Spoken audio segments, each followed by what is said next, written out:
This the lectures for the class 12th।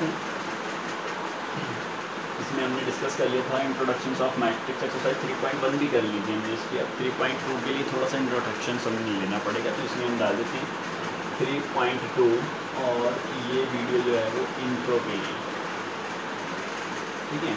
तो ये 3.2 का इंट्रोडक्शन चल रहा है। हमने लिखा प्रॉपर्टीज़ ऑफ मैट्रिक्स, इसमें हमें प्रॉपर्टीज़ ऑफ मैट्रिक्स पढ़नी, मैट्रिक्स की property under addition, subtraction and multiplication. Multiplication में और एडिशन में, सब्ट्रैक्शन में क्या क्या प्रॉपर्टी रखेंगे उनको सॉल्व करना है, ठीक है। तो सबसे नंबर 1 पर अंडर एडिशन, तो इन दो मैट्रिक्स को ऐड करना है, ठीक है। तो दो मैट्रिक्स को ऐड करना है तो प्रॉपर्टीज़ के बेस पर ही आपको ऐड करना पड़ेगा, ऐसे कुछ कोई रूल नहीं है, ठीक है। बिना रूल्स के आप ऐड कर सकेंगे, तो कि 2 और 3 4 होता है, 4 और 3 2 होता है, ऐसा कोई रूल नहीं होता। दो मैट्रिक्स को ऐड करना है तो क्या रूल रहेगा उसमें, देखिएगा। सबसे पहले लाइक टू मैट्रिक्स ले लेते हैं हम। ए के अंदर एलिमेंट है A B C D, तो ऑर्डर क्या है इसका 2/2, 2 रो 2 कॉलम, इसलिए हमने इसका ऑर्डर लिख दिया 2/2। एक दूसरा मैट्रिक्स है हमारे पास E F G H, 2/2। देखिएगा, अगर आप मैट्रिक्स को ऐड करना है या सब्ट्रैक्ट करना है तो सबसे पहले आपको चेक करना होगा इनका ऑर्डर। अगर इनका ऑर्डर इक्वल नहीं है, सेम नहीं है, तो आप ना तो ऐड कर सकते ना ही सब्ट्रैक्ट कर सकते। ये नोटेड डाउन पॉइंट है, ठीक है। तो लिखेंगे फॉर एडिशन और subtraction of any two matrix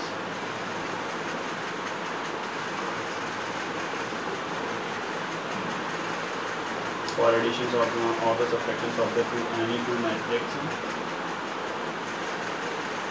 the order of this matrix remains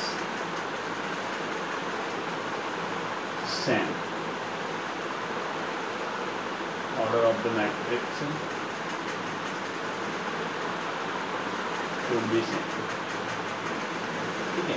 इनका ऑर्डर जो है वो सेम होना चाहिए, यानी कि इसमें 2/2 का है तो ये भी 2/2। अगर आप 2/2 के मैट्रिक्स को 2/2 के मैट्रिक्स को 2/3 के अंदर जोड़ना चाहें तो दिस इज़ अ एरर। आप ऐसा नहीं कर सकते, ना ही सब्ट्रैक्ट कर सकते, ना ही आप इसको क्या कर सकते, ऐड कर सकते। अच्छा, तो अब देख लेते हैं कि हमने तो लिखा था कि दोनों के ऑर्डर सेम है, तो इसमें सेम है तो ऐड तो होंगे। तो हमने कहा A + B कीजिए, तो आप A + B कैसे करेंगे। आपने दो मैट्रिक्स ले रखे हैं, उनको सिंपल सा जैसे लिखे हैं वैसे उतार दीजिए। मैं इसी में इंक्लूड करूँगा सब्ट्रैक्शन, ठीक है। तो ये अलग से नहीं लिखेंगे, EF GH ऐड करें। देखिएगा, इसका पहला एलिमेंट यानी कि A11 का मतलब फर्स्ट रो फर्स्ट एलिमेंट, तो इधर का भी फर्स्ट रो फर्स्ट एलिमेंट ही होना चाहिए A + C, तो B + F C + G D + H, this is the matrix, sum of matrix. ऐसे अगर इसका सब्ट्रैक्शन करना होता तो कुछ नहीं करते, इस एलिमेंट से इस एलिमेंट को माइनस, यानी कि जहाँ ये साइन है वहाँ पर सब में क्या लग जाते, माइनस। तो फर्स्ट से सेकंड। अगर देखिएगा यहाँ पर हमारे पास कुछ और प्रॉपर्टीज़ भी, उन प्रॉपर्टीज़ को भी पढ़ लेंगे, अभी फिलहाल इतना पढ़ें। अब बात करते हैं मल्टीप्लिकेशंस, तो बात करते हैं multiplication to the matrix by scalar. किसी भी स्केलर से आप किसी भी मैट्रिक्स को मल्टीप्लाई करते हैं, जैसे कि हमने कहा कि एक मैट्रिक्स की A और A मैट्रिक्स के अंदर A B C D थे। और आपने कहा कि हम इसको K से मल्टीप्लाई करना चाहते हैं, बताइए लीजिए, कर लीजिए K से मल्टीप्लाई। तो K से मल्टीप्लाई करेंगे तो K से मल्टीप्लाई करने का रूल है A के, B के, C के और D के। यहाँ पर सभी एलिमेंटों की मल्टीप्लाई करनी पड़ेगी। अगर आप किसी भी स्केलर से प्रोडक्ट कराते हैं तो यहाँ बाहर प्रोडक्ट कराने का मतलब ये है कि जो भी हमारे पास मैट्रिक्स है उसके हर एक एलिमेंट से आपको उसको प्रोडक्ट कराना पड़ेगा। तो उसमें आप प्रोडक्ट कराएंगे तो ये प्रोडक्ट तो हम डिस्कस कर लेते हैं प्रोडक्ट ऑफ टू मैट्रिक्स, यानी कि ऐड और सब्ट्रैक्ट सीख लिया, यानी कि ये एडिशन एंड सब्ट्रैक्शन हो चुका, मल्टीप्लिकेशन रहेगा, मल्टीप्लिकेशन करते हैं, ठीक है। तो प्रोडक्ट ऑफ टू मैट्रिक्स, दो मैट्रिक्स का प्रोडक्ट करना है आपको। हमने कहा था ए को बी से मल्टीप्लाई कीजिए, तो ए मैट्रिक्स क्या था हमारे पास में, A B C D, product E F G H, ये तो थे सारे हमारे पास दो मैट्रिक्स। तो ए को बी से आप प्रोडक्ट करना चाहते हैं, तो यहाँ पर क्या पीछे की तरह रूल रहेगा, क्या यहाँ पर पीछे की तरह रूल रहेगा, ये क्वेश्चन हमारे दिमाग में उठेगा, ठीक है। कि एडिशन में और सब्ट्रैक्शन में हमने पढ़ लिया कि order of the matrix in sense, तभी हम क्या कर सकते हैं, उसको जोड़ सकते हैं या भी घटा सकते हैं, तो ऑर्डर सेम होना चाहिए। लेकिन क्या यहाँ पर भी ऐसा ही है, लेकिन यहाँ पर ऐसा नहीं है, ठीक है। यहाँ पर हमारे पास में ये सपोज दैट 2/3 भी होता और यहाँ 2 rows, number of rows equal to number of columns, हाँ तो कॉलम में, यानी कि अगर इनका ऑर्डर इधर पहली मैट्रिक्स का 2/3 है, ठीक है, 2/3 यानी कि 2 रो 3 कॉलम, और अगली बार में क्या होना चाहिए हमारे पास में, अगली बार में लिख दिया हमने 2 रो 3 कॉलम, ठीक है। तो इस तरीके का होगा तो क्या प्रोडक्ट हो पाएगा कि नहीं हो पाएगा, तो हम कहेंगे बिल्कुल हो पाएगा भाई। देखिएगा यहाँ पर प्रोडक्ट होना पॉसिबल है कब, कि जब इनके जैसे मान लिया n क्रॉस n और यहाँ पर मान लिया n dash cross n dash, ठीक है। तो यहाँ पर नंबर ऑफ एलिमेंट बराबर होने चाहिए, यानी कि जितने रो हैं उतने ही कॉलम होने चाहिए, यानी कि इधर जितने रो होंगे उतने ही कॉलम होने चाहिए। यानी कि जैसे कि मान लीजिए यहाँ पर 2 रो हैं, तो यहाँ पर 2 कॉलम होने कंपल्सरी। अगर यहाँ पर 2 रो हैं तो यहाँ क्या होने चाहिए, 2 कॉलम होने चाहिए। तो इधर वाले के number of row is equal to होने चाहिए नंबर ऑफ कॉलम के, और इधर जो नंबर ऑफ कॉलम है वो नंबर ऑफ रो के बराबर होने चाहिए, तभी आप प्रोडक्ट कर सकते हैं। फिलहाल यहाँ पर तो ऐसा कुछ है नहीं, कि यहाँ पर देखिएगा 2 रो हैं तो यहाँ पर 2 कॉलम ऑलवेज रिप्रेजेंट है, ठीक है। जैसे कि सपोज दैट यहाँ पर उसमें हम कुछ और ले लेते हैं, ए बी सी, और यहाँ पर ले लेते हैं D E F.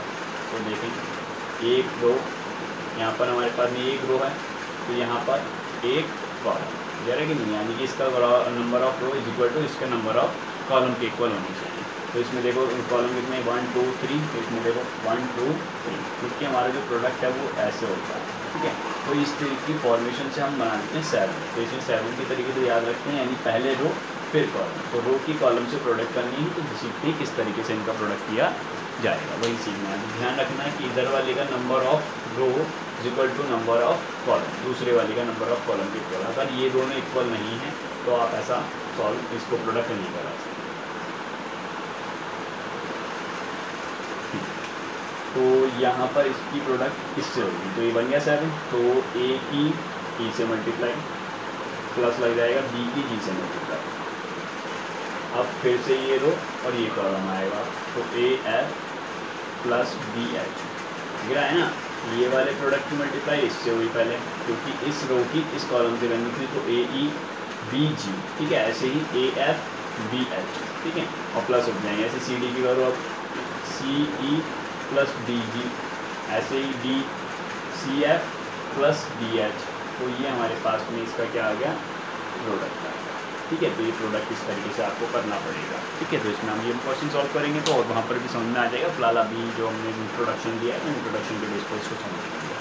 Fundamentals law पढ़ लेते हैं जो हमने 6, 7, 8 में अक्सर उनको पढ़ा था, जैसे कि कॉम्यूटेटिव लॉ होता था, एसोसिएटिव लॉ होता था, identity law and inverse law, ठीक है। तो इन्वर्स आइडेंटिटी इन दोनों में हमारे पास मल्टीप्लिकेशन और एडिटिव और सब्ट्रैक्शन, इनमें सब में अलग अलग होते हैं, ठीक है।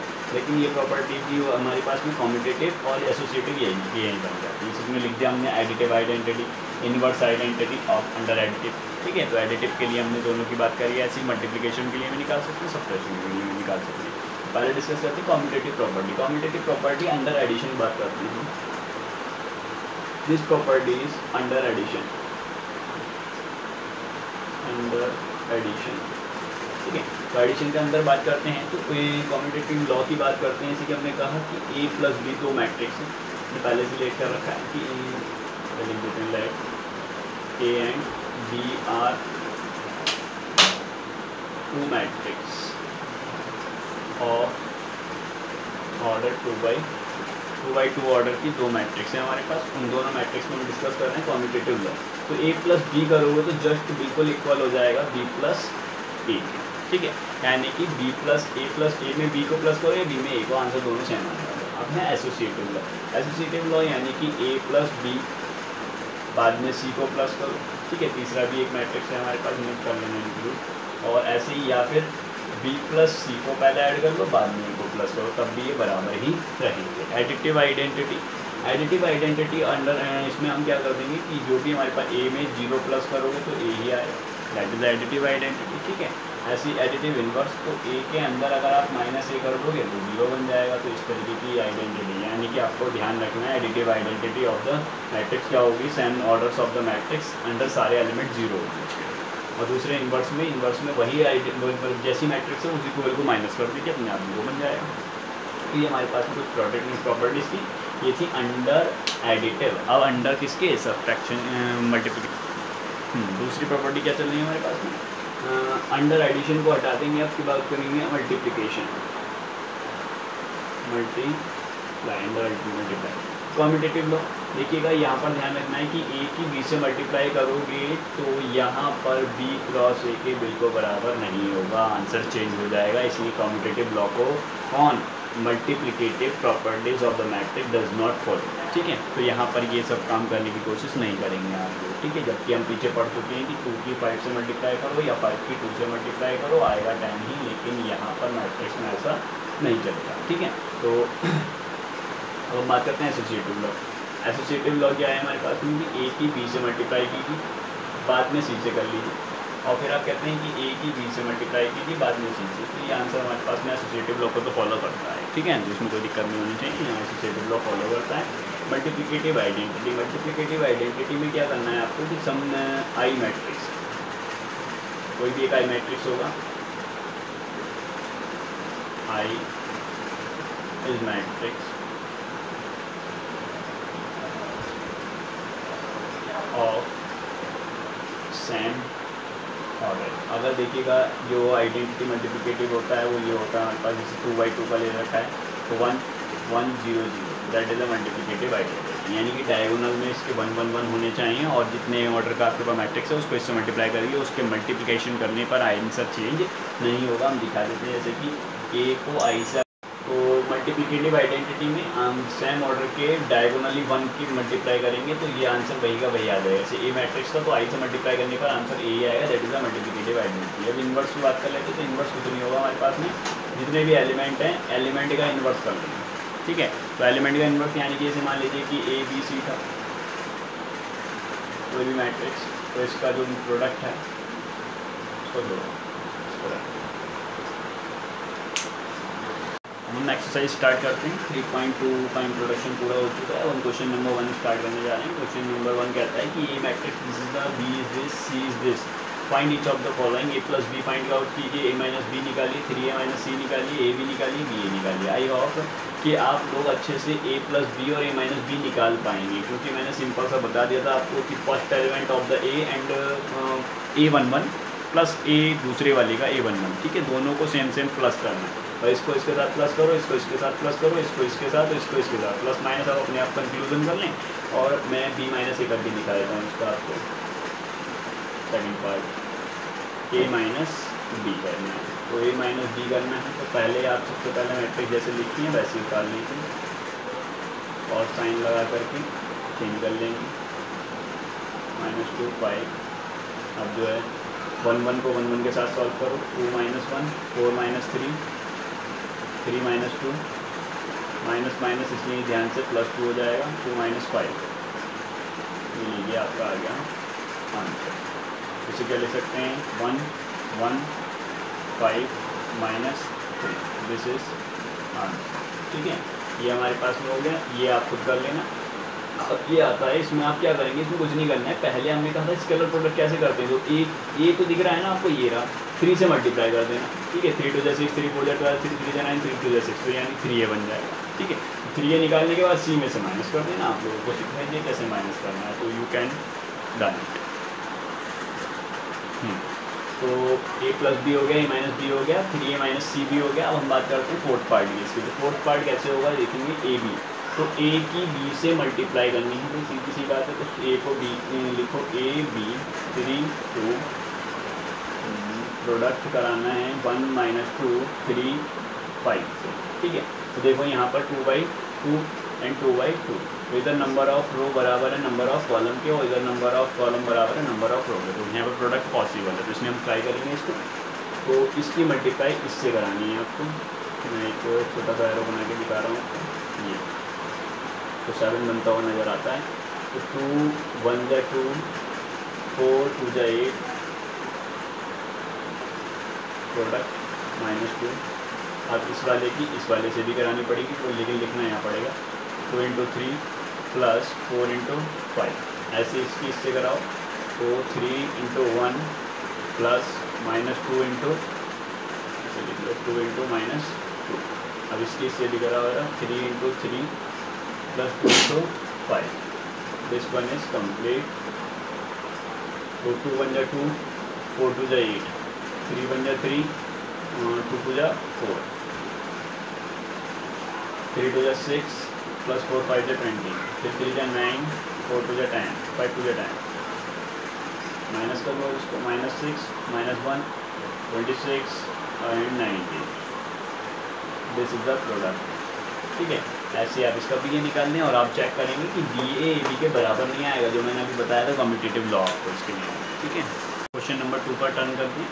क्वेश्चन नंबर 2 है, कंप्यूट द फॉलोइंग को कंप्यूट कीजिए। फर्स्ट पार्ट में क्या रखा है कि इसको सॉल्व करिए, सेकंड में ये दे रखा है, थर्ड मैंने लिखा नहीं है, वो भी ऐसे नंबर बेस से आप खुद सॉल्व कर सकते हैं उसको। फर्स्ट में 1 1 1 2 सबको एक एक साथ सॉल्व करना है। इस फर्स्ट मैट्रिक्स का फर्स्ट एलिमेंट दूसरी मैट्रिक्स के फर्स्ट एलिमेंट से सब्ट्रैक्ट या ऐड होगा, ठीक है। ये चीज़ ध्यान रखेंगे आप। बात करते हैं इसमें हम, तो इसमें देखिएगा ए को बी के साथ प्लस कर दो, बी को बी के साथ प्लस कर दो, -b को +b के साथ में, और ए को ए के साथ में, सबको सॉल्व कर सकते हैं आप, ठीक है। कुछ इसमें डिफिकल्ट नहीं है। ऐसे यहाँ पर भी सॉल्व करना है आपको, इसमें प्लस करना है इसको। जब आप प्लस करेंगे यहाँ पर a + b + 2ab, तो एक आइडेंटिटी बन जाएगी, a² + b² + 2ab, यानी कि a + b का होल स्क्वायर। ऐसे ये भी बन जाएगा a b + c का होल स्क्वायर, यहाँ पर माइनस की बन जाएगी a - c का होल स्क्वायर, यहाँ पर ये भी a - b का होल स्क्वायर बन जाएगा। तो इसको आप सॉल्व कर लें खुद ही, तो ज़्यादा अच्छा है।